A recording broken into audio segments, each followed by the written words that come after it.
एक समय की बात है। एक गांव में एक शंकर नाम का आदमी अपनी बीवी और बेटे के साथ रहता था। वह बहुत ही ईमानदार और मेहनती था। शंकर का लड़का राजेश बहुत ही होशियार था। वह पढ़ाई लिखाई में हमेशा अव्वल आता था। शंकर ने बड़े मेहनत से उसे पढ़ाया लिखाया। माँ, पिताजी, मुझे एक बड़े से दफ्तर में नौकरी मिली है और तनख्वाह भी अच्छी खासी है। अभी आपको काम करने की कोई जरूरत नहीं। ये तो बहुत अच्छी बात है बेटा। इतने वर्षों का हमारा सपना तुमने सच कर दिया। सच में मैं बहुत खुश हूँ। राजेश, तुम्हारे पिताजी ने बहुत मेहनत करके तुम्हें पढ़ाया लिखाया और देखो, आज वो दिन आ गया। तुम्हारे पिताजी की सारी मेहनत सफल हो गई। बेटा, तुम तो बहुत पढ़े लिखे हो, मगर हाँ, मैं तुम्हें सिर्फ इतना बताना चाहता हूँ कि अपना काम हमेशा ईमानदारी और मेहनत से करना। फिर देखना, तुम्हारी तरक्की को कोई नहीं रोक सकता। सुनिए जी, मैं क्या कहती हूँ, हमारा राजेश अभी बड़ा हो गया है और उसको नौकरी भी मिल गई है, तो क्यों ना अभी हम उसकी शादी करा दे। राजेश की माँ, तुम बिल्कुल सही कह रही हो। हम अच्छी सी लड़की देख के राजेश की शादी करा देंगे। तुम चिंता मत करो। कुछ ही दिनों में शंकर एक अच्छी सी लड़के देख के राजेश की शादी करवा देता है। माँ, पिताजी, अभी तो आपकी बहू भी आ गई है, इसीलिए अभी से आप दोनों सिर्फ आराम करेंगे। और हाँ, मुझे आप दोनों को कुछ दिखाना है, इसीलिए जल्दी से तैयार होके मेरे साथ चलिए। माँ, पिताजी, देखिए, ये बड़ा और आलीशान घर अब से हमारा है। अब हम यहाँ ही रहेंगे। सच बेटा, ये घर तो बहुत ही बड़ा दिख रहा है। इतना बड़ा घर तुमने इतनी जल्दी कैसे खरीदा। हाँ बेटे, कुछ दिनों पहले ही तो तुम्हें नौकरी लगी और इतनी जल्दी तुमने इतना बड़ा घर भी खरीद लिया। माँ, पिताजी, आपका बेटा बड़ा ऑफिसर बन गया है, इसीलिए उसके लिए अभी घर खरीदना मामूली बात है। हाँ बेटे, हम तो बहुत खुश हैं। हमारा बेटा इतनी तरक्की कर रहा है। राधिका, सुनो, हमने नई गाड़ी खरीदी है। चलो, हम घूमने जाते हैं। माँ, पिताजी, आप भी चलिए हमारे साथ। अरे वाह, ये तो बहुत बड़ी खुशखबर है। हमने कार खरीदी। अभी तो मैं मेरी सारी सहेलियों को अपनी कार में घुमाऊंगी। बेटे, कुछ दिनों पहले ही नया मकान खरीदा है और अभी नई कार भी। बेटा, बहुत खर्चा हो रहा है। पिताजी, आप पैसों की चिंता मत कीजिए। ये तो सिर्फ शुरुआत है। आगे आगे देखते जाइए, मैं कितनी महंगी महंगी चीजें खरीदता हूँ। खैर, आप दोनों हमारे साथ घूमने चलिए। तुम दोनों चले जाओ, हम बाद में कभी आएंगे। सुनिए जी, हमारी कार तो बहुत ही बड़ी और आलीशान है। मैं तो देख के खुश हो गई। राधिका, सुनो, ये कुछ पैसे हैं, ये तिजोरी में रख देना और तुम्हारे लिए और माँ के लिए डायमंड नेकलेस खरीद लेना।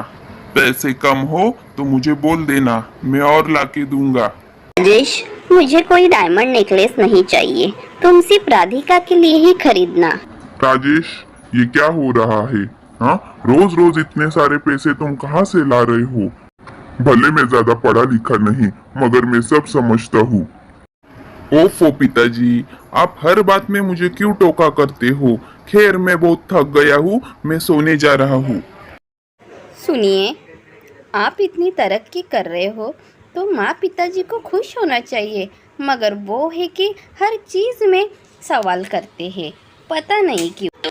मगर आप उनकी बातों पे ध्यान मत दीजिए। राजेश, आज तो तुम्हें ये बताना ही होगा कि आखिर ये तुम्हारी कौन सी नौकरी है जिससे तुम्हें इतनी जल्दी इतने सारे पैसे मिल रहे हैं। कहीं तुम कोई गलत काम तो नहीं कर रहे? देखिए पिताजी, आज के जमाने में सीधे रास्ते पे चल के कुछ नहीं मिलता, इसीलिए जमाने के साथ हमें भी बदलना चाहिए। इसी में ही सबकी भलाई है। और कृपा करके आप मेरे काम में मत दखल अंदाजी कीजिए। राजेश, ये कोई तरीका हुआ पिताजी के साथ बात करने का? और हाँ, तुम ये मत भूलो, आज तुम जो भी हो सिर्फ पिताजी की वजह से। माँ जी, ये आप क्या कह रही है? रमेश भी तो कितना मेहनत करते हैं और ये सब वो हमारे लिए ही कर रहे हैं। देखो बेटे, हमने बड़ी मेहनत से तुम्हें पढ़ाया लिखाया ताकि तुम एक सच्चे और ईमानदार आदमी बन सको, मगर इस घर में सारा पैसा बेईमानी का है और इसीलिए ऐसे घर में हमें नहीं रुकना है। चलो राजेश की माँ। इसी तरह दिन बीतते चले गए। राजेश दिन ब दिन ज़्यादा पैसे कमाने लगा और वह दोनों पति पत्नी भी पैसे को देख के बहुत खुश होने लगे। राधिका, देखो मैंने कितनी सारी शॉपिंग की है और हाँ, सब ब्रांडेड चीजें खरीदी है। तुम देखोगी तो खुशी के मारे पागल हो जाओगी। मैं तो कहती हूँ आप हमेशा ऐसे पैसे कमाते रहिए ताकि हम रोज़ ऐसी शॉपिंग कर सकें। अभी तो हमें कोई टोकने वाला भी नहीं है। तभी वहाँ पे राजेश के कंपनी के मालिक पहुँच जाते हैं। सर, आप अचानक यहाँ मेरे घर पे, कोई समस्या है क्या? सब कुछ ठीक तो है ना? हाँ रमेश, तुमसे कुछ काम ही था मुझे, इसलिए सोचा तुमसे मिलकर ही बात करूं। वैसे तुम्हारा मकान बहुत ही बढ़िया है। राजेश, मुझे पता चला है कि तुम ऑफिस के पैसों की हेरा फेरी कर रहे हो और उसी पैसों से तुमने ये मकान और बाकी महंगी महंगी चीजें खरीदी है। सच में मैं तुम्हारे बारे में क्या सोच रहा था और तुम क्या निकले। मैंने तुम पे कितना भरोसा किया। तुम्हारी वजह से हमारी कंपनी का बहुत नुकसान हुआ है और हाँ, ऐसे लोगों को हमारी कंपनी में कोई जगह नहीं और जो भी कंपनी का नुकसान हुआ है तुम्हें सब भर के देना पड़ेगा। सर, मुझसे बहुत बड़ी गलती हो गई, मुझे माफ कर दीजिए, पर कृपा करके मुझे नौकरी से मत निकालिए, मुझे इस नौकरी की जरूरत है। ये सब तुम्हें पहले सोचना चाहिए था। अब गलती की है तो भुगतो। सुनिए जी, ये क्या हो गया? हमसे बहुत बड़ी गलती हो गई। पैसों के लालच में हम इतने अंधे हो गए कि हमें कुछ दिखाई नहीं दिया। पिताजी ने मुझे कितनी बार समझाया मगर मैंने उनकी बात नहीं सुनी। वक्त पे ही अगर उनकी बात सुनता तो आज ये दिन नहीं देखने पड़ते और ऊपर से मैंने उन्हें कितना भला बुरा कहा। सच में मुझसे बहुत बड़ी गलती हो गई।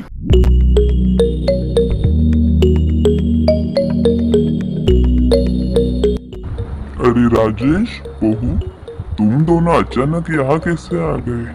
इतने दिनों बाद तुम्हें हमारी याद कैसे आई? तभी वे दोनों जोर जोर से रोने लगते हैं। बच्चों, क्या हुआ तुम दोनों को? तुम दोनों इतना जोर जोर से क्यों रो रहे हो? हमें बताओ तो सही। माँ जी, हम लूट गए, बर्बाद हो गए। माँ, पिताजी, मुझे काम से निकाल दिया गया और मेरा मकान, गाड़ी और सब कुछ पैसे वगैरह सब कंपनी ने जब्त कर लिए। अब मेरे पास कुछ नहीं बचा। हाँ पिताजी, मुझसे बहुत बड़ी गलती हो गई और गलती की सजा भी मुझे मिल गई, मगर अफसोस इस बात का है कि मैंने माँ बाप को बहुत दुखाया।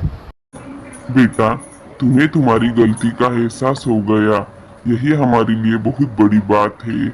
सिर्फ एक याद रखना, चाहे जमाना बदल जाए मगर हमें हमारे वसूल नहीं बदलने चाहिए और इस गलती से तुम्हें सबक मिला होगा।